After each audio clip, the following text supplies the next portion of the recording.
Governo anuncia regras para saques de contas ativas e inativas do FGTS.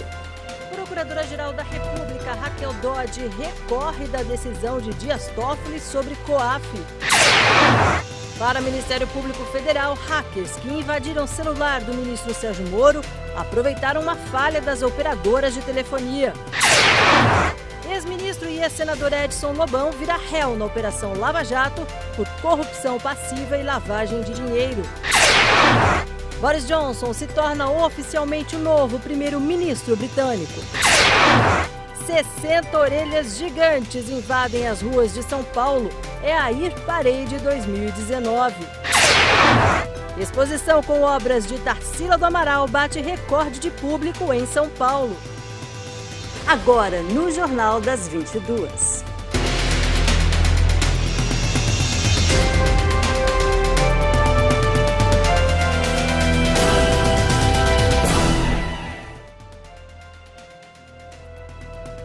Olá, boa noite.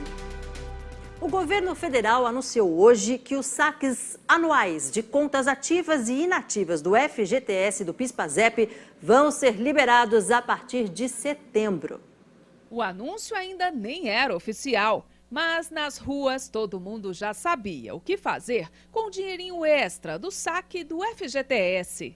Além de construir mais, reformar a casa, fazer algumas comprinhas melhores para os meninos, para os filhos, para a mulher, que tem que agradar a mulher, que sem a mulher nós não somos ninguém, Para muita gente, a prioridade será pagar os boletos atrasados. Uma grande prioridade na minha vida é questão de imóvel. Talvez antecipar uma parcela, de repente antecipar o prazo, diminuir minhas parcelas, o valor das minhas parcelas. Ao sair do Palácio da Alvorada, o presidente Jair Bolsonaro falou sobre a autorização dos saques do FGTS. Ele disse que a medida vai desburocratizar ainda a retirada de recursos de contas de pessoas que já morreram, facilitando a vida dos herdeiros que não vão precisar mais enfrentar burocracias ao tentar sacar o dinheiro. Mas tudo pode mudar, até a última hora. Tá garantido aí R$500 por ano. É isso mesmo? Por ano. Entra na questão do PIS/PASEP também, desburocratiza bastante quando uma pessoa falece, os herdeiros podem retirar sem burocracia. É emergencial, que a nossa economia não vai bem, Se bem que já está dando sinais de recuperação. E eu acho que dá para a gente ajudar bastante no corrente ano, entrar um dinheirinho no comércio. A cerimônia que oficializou a medida foi realizada no Palácio do Planalto. O governo anunciou a flexibilização do acesso ao FGTS, que deve injetar 42 bilhões de reais na economia até 2020. Ainda este ano, trabalhadores poderão retirar até R$500 de cada conta que possuírem no fundo. Essa autorização será só para este ano e deve gerar o maior impacto na economia, 28 bilhões de reais. Nós liberamos o máximo que era possível, garantindo toda a estrutura que existe. Mas eu quero dizer algo mais. Esses R$500 por conta significam 40 bilhões de reais na economia, em 2019 e 2020. Mais de 100 milhões de trabalhadores vão ser beneficiados por isso. O governo Temer liberou 44 bilhões para 25 milhões de pessoas. Os trabalhadores poderão fazer saques das contas inativas e também das ativas, as do atual emprego. Vale lembrar que esse limite de R$500 é por conta vinculada e não por pessoa. Ou seja, se o trabalhador tiver 3 contas no FGTS, poderá sacar até R$1.500. E o governo anunciou ainda uma outra medida mais estrutural, que deve ter um impacto na economia de 12 bilhões de reais. A partir do ano que vem, entrará em vigor um novo modelo, que vai permitir que trabalhadores saquem uma parcela do que tem do FGTS todo ano, na data de aniversário ou até 2 meses depois. O percentual vai variar de 10% a 35%, sendo que quem tem mais dinheiro poderá sacar uma fatia menor dos recursos aplicados.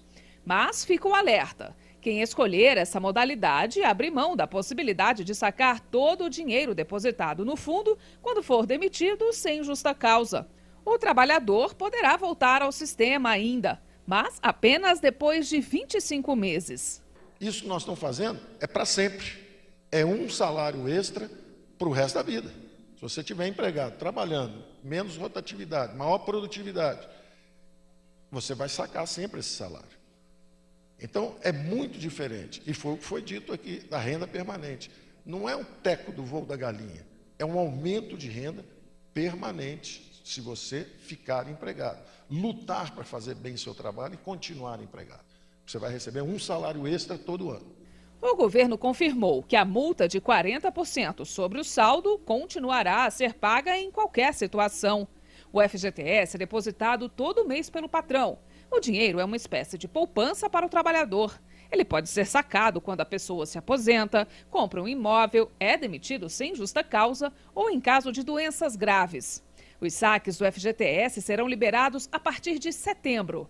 Para o presidente Jair Bolsonaro, a medida poderá acelerar a recuperação da economia. O nosso povo nos deu a missão de levar adiante o projeto que envolve, dentre outras coisas, fazer com que o governo volte a servir ao povo, aos trabalhadores e trabalhadoras do nosso Brasil. Hoje anunciamos uma importante medida que deverá acelerar a recuperação da economia, estimular o consumo das famílias e a atividade econômica do país. Estamos devolvendo aos trabalhadores o direito de sacar o seu dinheiro que está no FGTS e no PIS/PASEP. Todos serão contemplados com as medidas. Nenhum benefício existente está sendo retirado do trabalhador. Estamos garantindo mais liberdade para o trabalhador decidir o que fazer com o seu dinheiro. E a Procuradora-Geral da República, Raquel Dodge, recorreu da decisão do presidente do STF, Dias Toffoli, que determinou a suspensão de investigações baseadas em dados do COAF sem autorização judicial.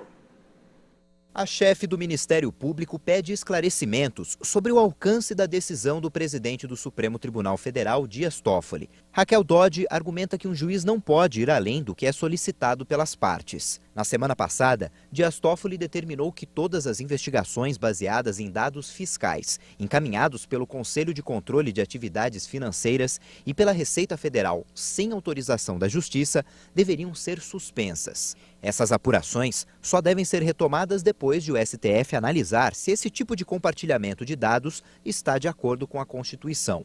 O julgamento está previsto para novembro.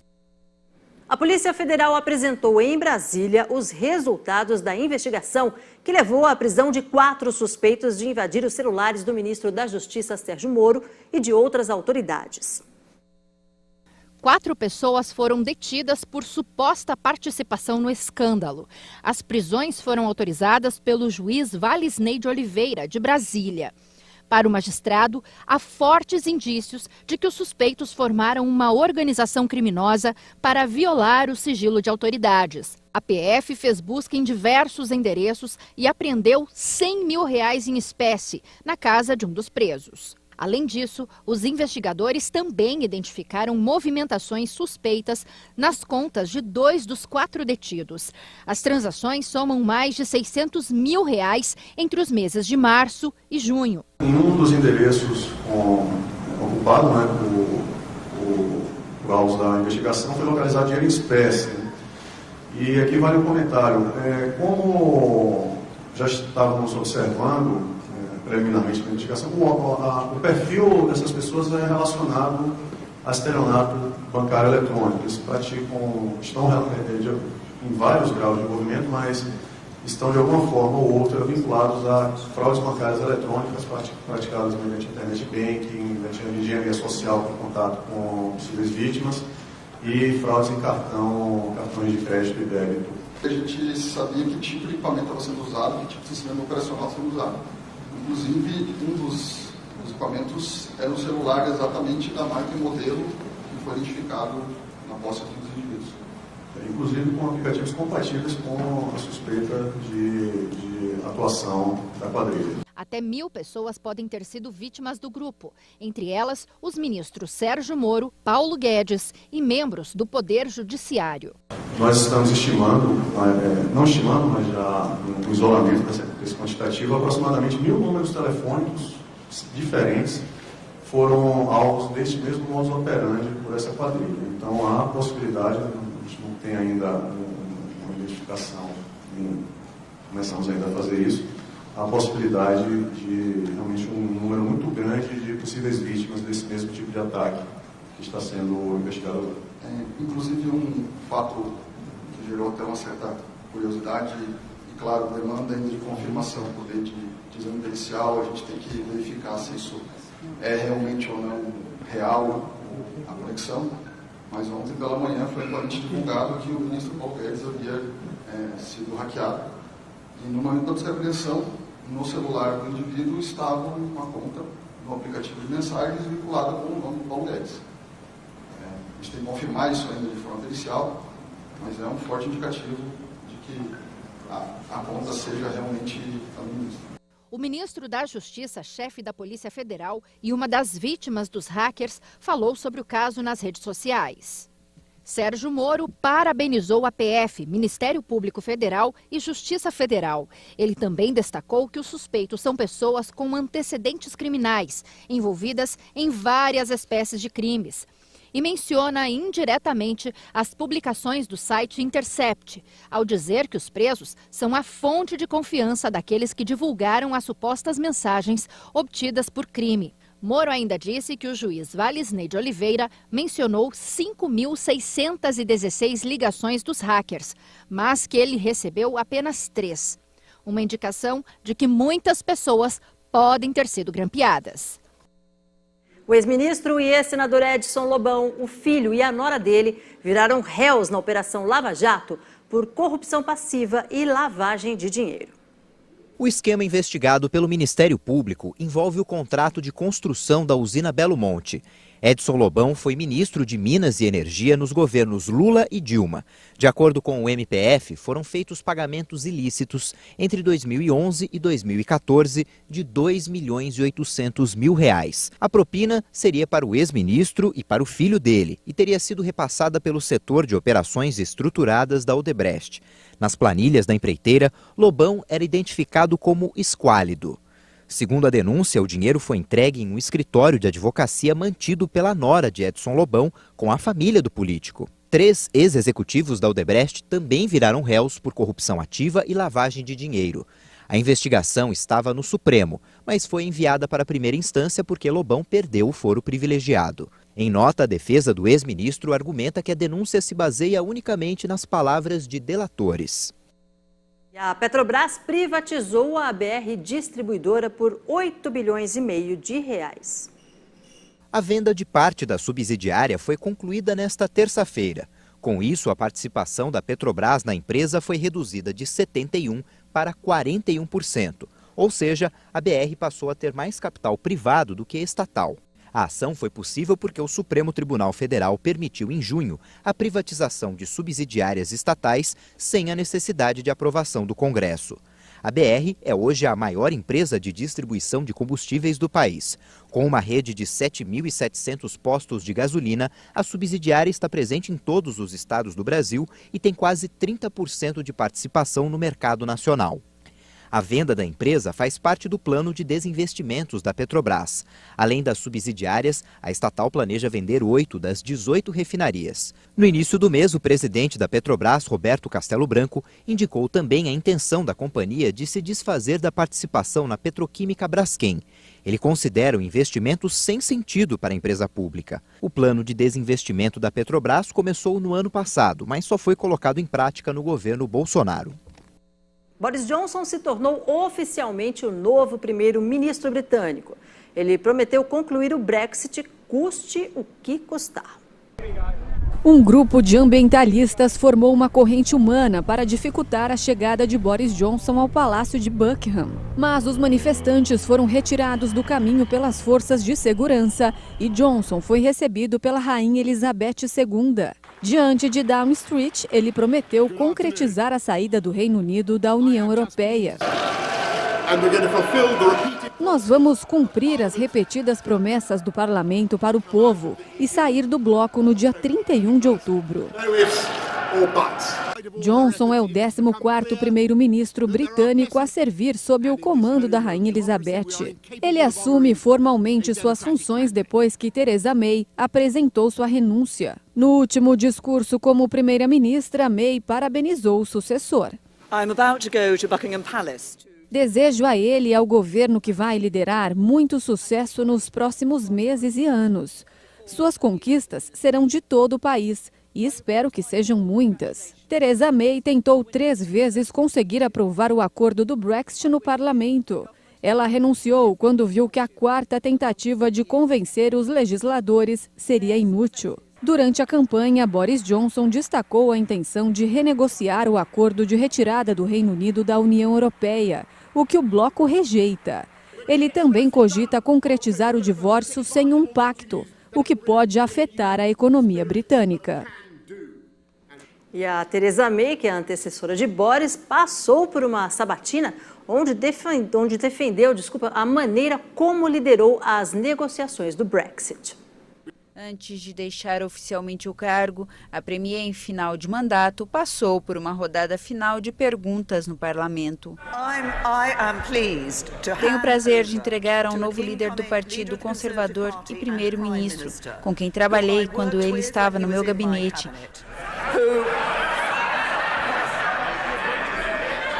e que está comprometido como um conservador, que se posicionou em um manifesto conservador em 2017 para entregar o voto do povo britânico em 2016 e promover um futuro brilhante para este país.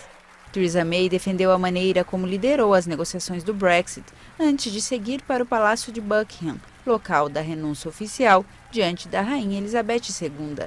Boris Johnson se converte oficialmente nesta quarta-feira no primeiro-ministro britânico, com a missão de concretizar a qualquer preço a saída do Reino Unido da União Europeia no dia 31 de outubro.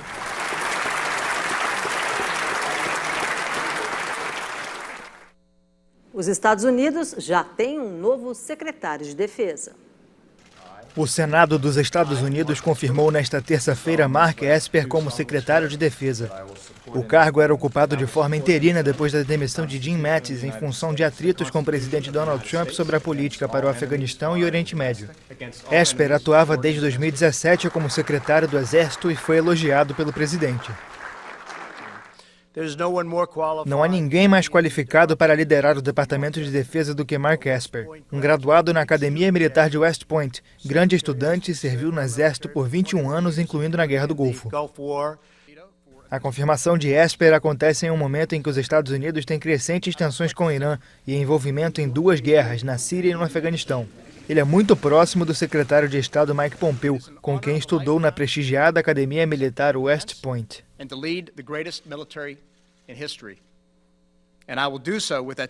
E veja a seguir, Neymar volta a treinar em campo no Paris Saint-Germain e ainda a Justiça Federal vai leiloar aeronaves e veículos apreendidos em operação contra o narcotráfico.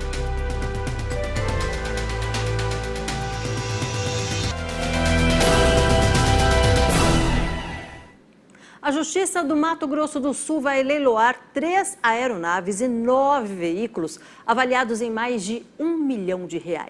Os bens foram apreendidos em uma operação contra o tráfico de drogas.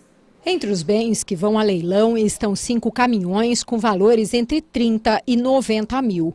Esta moto com lance mínimo de R$9 mil, um reboque e 2 veículos de luxo de cerca de 70 mil que estão no pátio em Campo Grande. Também vão a leilão 3 aeronaves, a mais cara, avaliada em R$650 mil. Tem Corumbá, que é o avião que é o mais caro, temos também lá um veículo em Corumbá, temos em Dourados, temos também em Londrina a aeronave.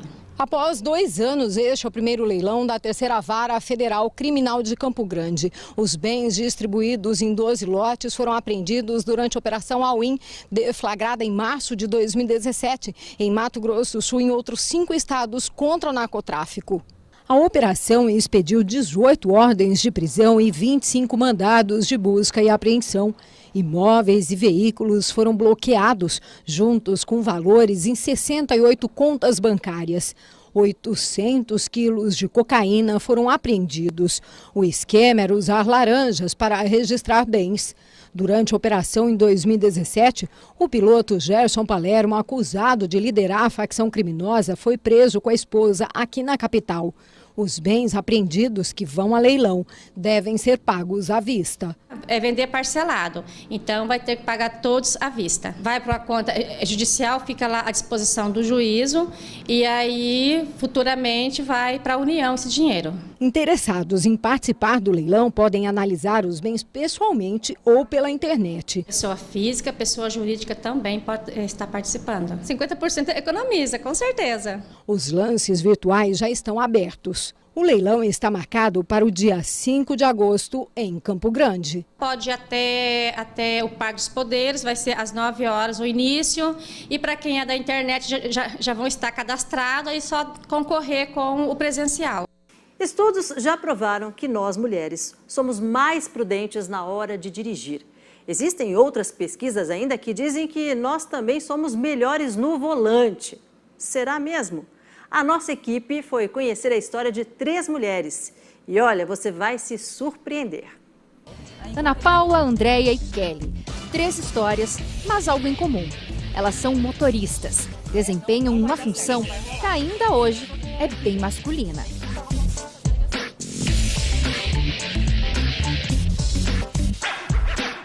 A Ana Paula foi a primeira motorista de guincho da concessionária que administra mais de 300 quilômetros de rodovias no estado de São Paulo. Hoje, ela faz a inspeção na estrada e socorre condutores que estão em apuros. Quando foi contratada, nem sequer tinha habilitação para dirigir caminhões. E quem disse que isso foi empecilho?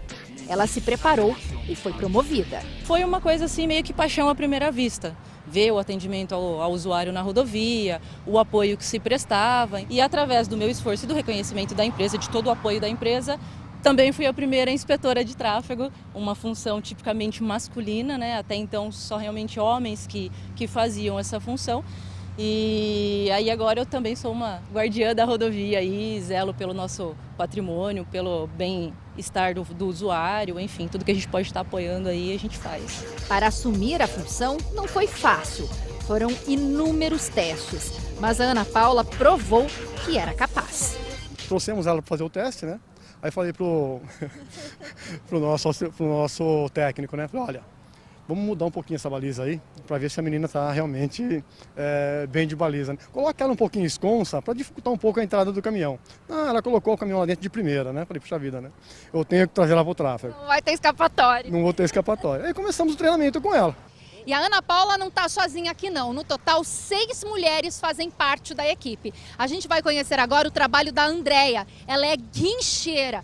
É ela quem socorre os motoristas que têm algum tipo de problema durante a viagem. A Andréia está acostumada a dirigir cargas pesadas. Já trabalhou em transportadora e há 7 meses é motorista de guincho.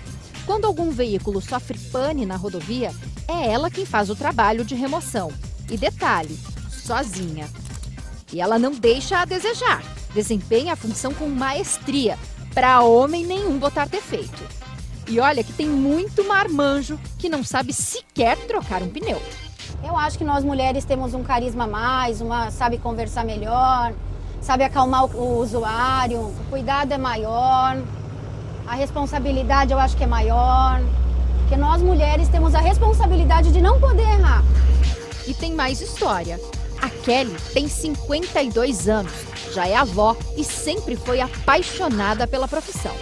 A Kelly tá chegando no trabalho agora e quem vê ela assim, toda bonitona, nem imagina o tipo de veículo que ela dirige.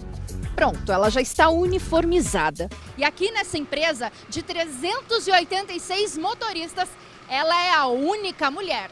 Os meninos me respeitam muito, né? Todo mundo me respeita muito. Acaba, né, me ajudando, e assim, se eu tiver, vai fazer uma manobra, ele acaba te ajudando. É tranquilo, não tem assim, é lógico, entre homens eles têm umas brincadeiras mais, né? Mas comigo não, mas é bem tranquilo comigo. Além da mesma profissão, as 3 têm outra coisa em comum. O orgulho de terem conquistado espaço no mercado de trabalho e provado que mulher no volante está bem longe de ser um perigo constante. Se vacilar, a gente é mais cuidadosa que os homens, a gente é mais tranquila. O homem, ele é tipo, tem muitos deles que não levam desaforo, né? E a gente não, a gente é mais receosa, né? Mais tranquila. Lugar de mulher é onde ela quiser, né? Vamos se capacitar e vamos conquistar nosso espaço. Costumo falar que mulher no volante é direção elegante. E veja a seguir os estragos causados pela forte chuva em Pernambuco e ainda uma exposição com 60 orelhas invade São Paulo.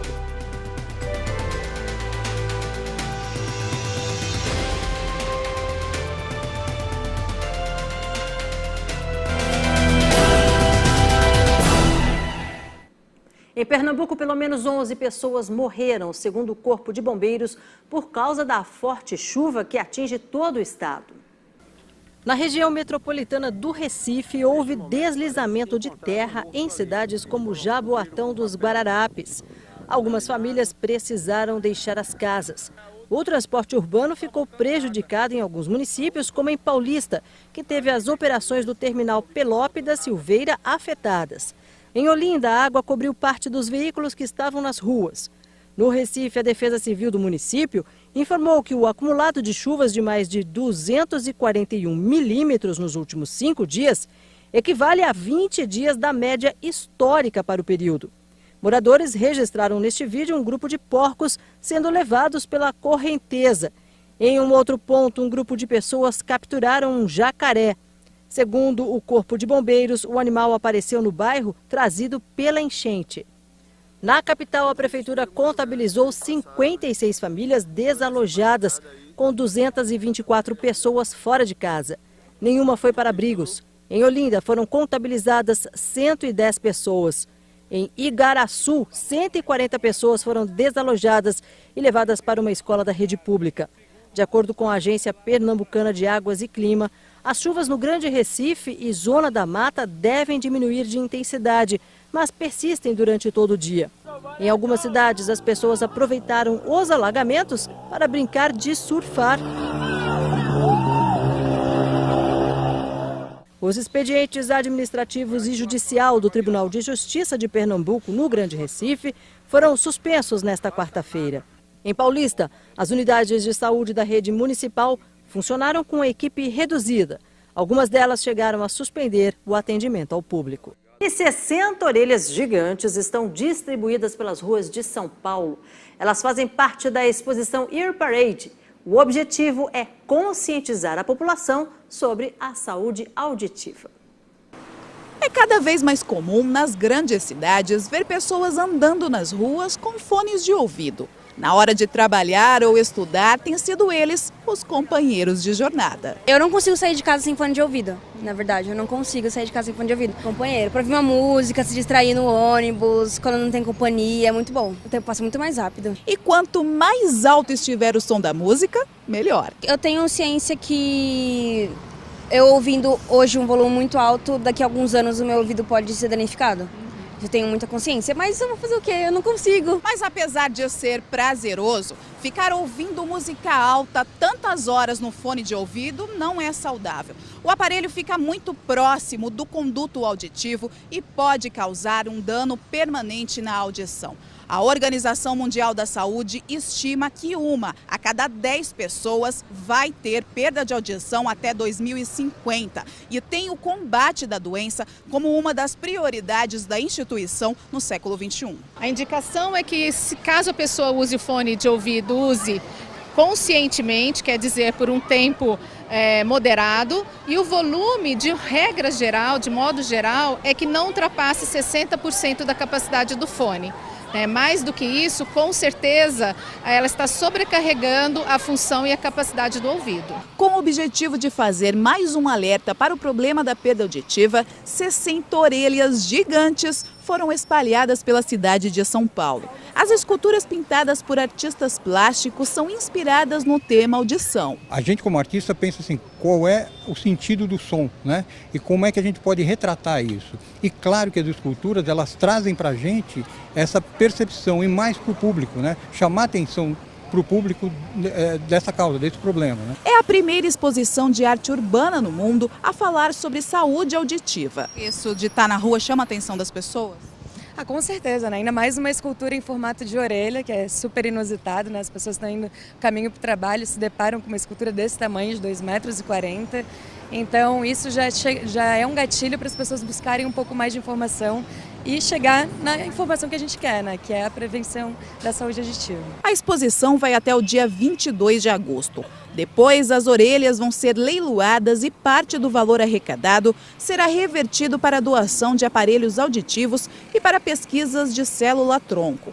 Durante a ação, os profissionais da saúde vão falar sobre os cuidados com os ouvidos e fazer demonstrações para o público sentir como é ser um deficiente auditivo. É horrível a sensação.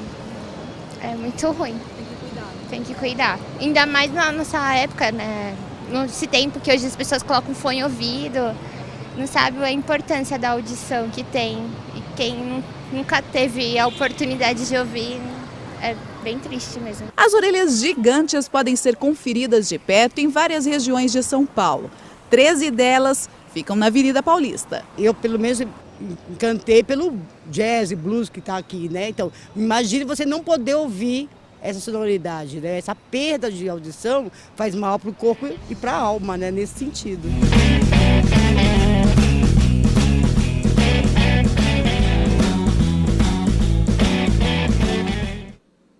E veja a seguir, indígenas participam de um concurso de coreografia. E ainda, uma exposição em São Paulo traz as obras de Tarsila do Amaral.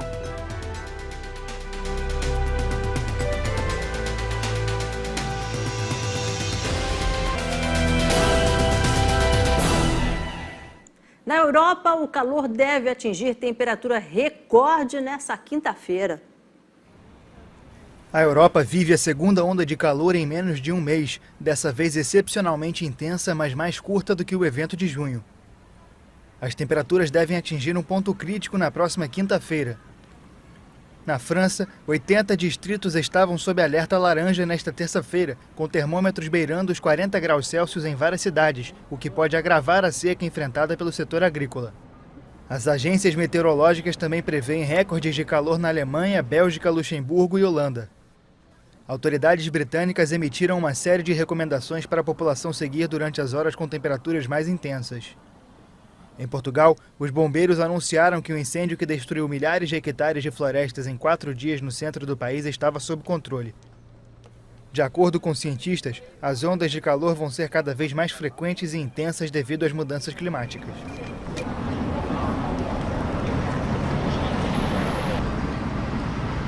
No Mato Grosso do Sul, indígenas de várias regiões do estado participaram de um concurso de coreografia. Com a segunda maior população indígena do país, Mato Grosso do Sul tem presenciado cada vez mais o uso de álcool e drogas ilícitas nas aldeias. Os caciques confirmam, inclusive nas aldeias urbanas, como esta na capital, que tem 200 famílias. Não é só criança, não é só adolescente, tem adulto envolvido também, então a gente conhece, a gente sabe da realidade do nosso povo. Este produtor cultural do interior do estado diz que os suicídios não eram comuns na etnia terena, mas já foram registrados 4 casos em um ano. Ele vê a necessidade de mais políticas públicas, principalmente para afastar a juventude das drogas.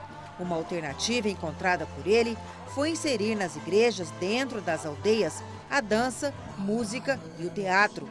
Devido ao sucesso, foi realizado na capital o primeiro concurso. Aqui está o pessoal de Miranda, o pessoal de Aquidauana, de Cidrolândia, aqui porque a gente temos várias aldeias aqui em Campo Grande, então está todo mundo aqui. Além da dança, também incentivada a prática do teatro dentro da realidade das aldeias. Esta performance mostra como o jovem fica vulnerável às drogas, más companhias e mesmo assim, na beira do abismo, é possível afastar os males e ter uma vida nova.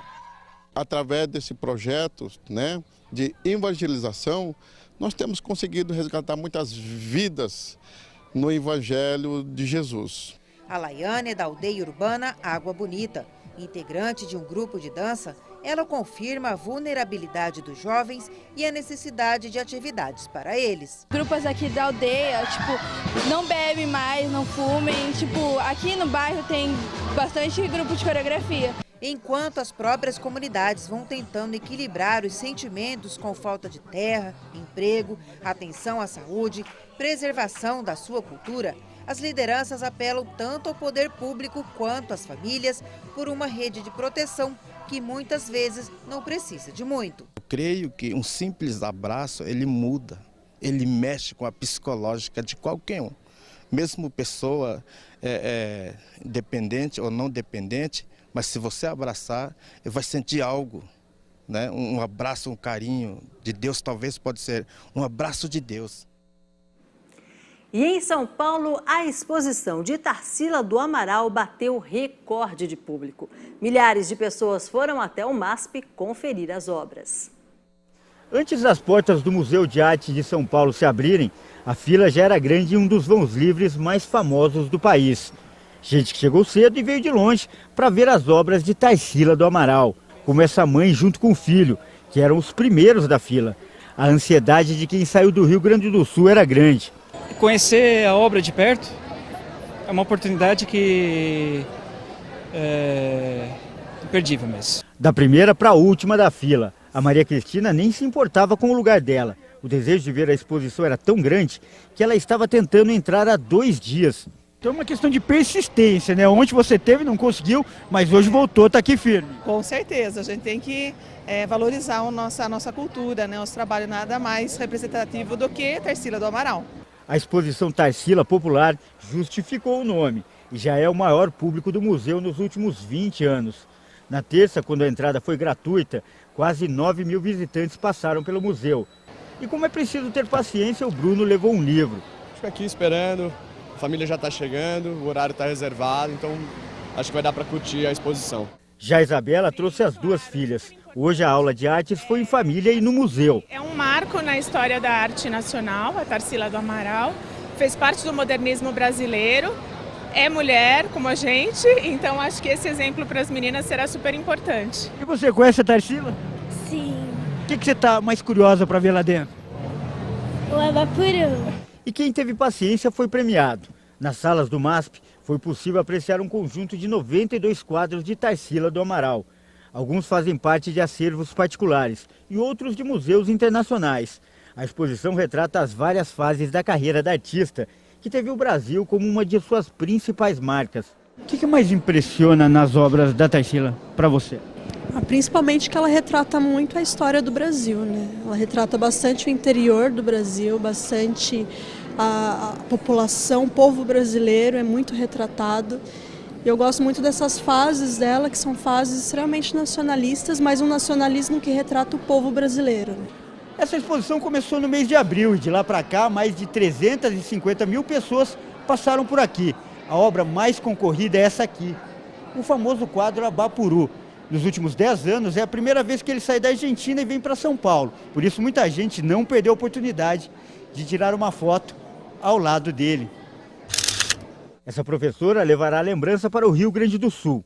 Para os meus alunos, porque eu trabalho Tarsila do Amaral todo ano com eles, série após série, e eles sabem tudo de Tarsila do Amaral. Eu não posso trazê-los todos, porque eu sou do Rio Grande do Sul. Aí eu falei, vou no museu, vou trazer todas as fotos, os quadros que a gente trabalhou. Estou tirando. Já essa outra voltará com a imagem do Abapuru para Minas Gerais. Muito especial e compartilhar com os amigos, com os parentes, com as pessoas mais próximas que a gente puder contar essa história maravilhosa da arte brasileira. E assim a obra de Tarsila continua cada vez mais popular e brasileira do que nunca.